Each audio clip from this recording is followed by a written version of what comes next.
ही scale वापरून आपण sleeves cutting कशी करू शकतो हे शिकूयात आपण आज. तर माझी स्लीव्जची उंची आहे 9 इंच. त्याच्यात मी मार्जिन अर्धा इंच ॲड करते. वरच्या शिलाईचं आणि खालच्या शिलाईचं जे जाणार आहे ते दोन्ही मिळून मी अर्धा इंच ॲड केलं.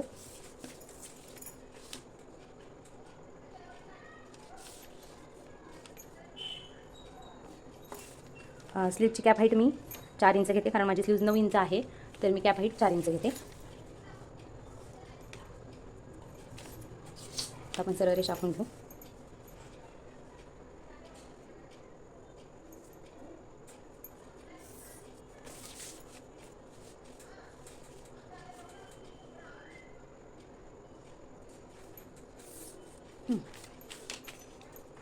आता मी माझा ब्लाऊजचा मुंढा नेहमी 5.5 इंच घेते. त्याच्यात आपल्याला 1.5 इंच प्लस करून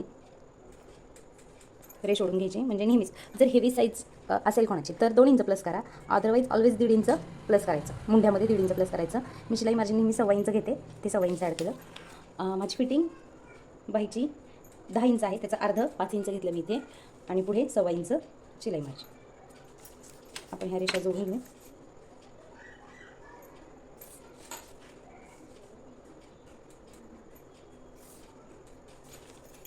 इथून ही जी रेषा आहे आणि इथून आपण काउंट केलेलं ना, ही रेष अशी सरळ आखून घ्यायची. हे 2 पॉईंट जोडून घ्यायचे. हे 2 पॉईंट जोडल्यानंतर आता आपल्याला हे ख्यातीचं टूल वापरायचं आहे.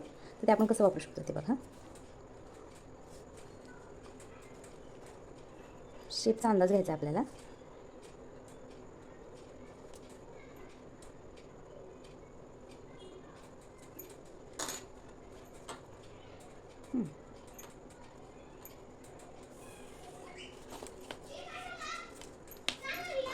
हा आकार दिल्यानंतर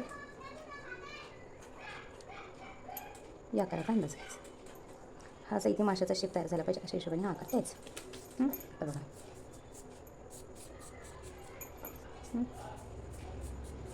चला, इतक्या इझी पद्धतीने आपण हे कटिंग करू शकतो. आता मी तुम्हाला ही स्लीव्ज कट करून दाखवते.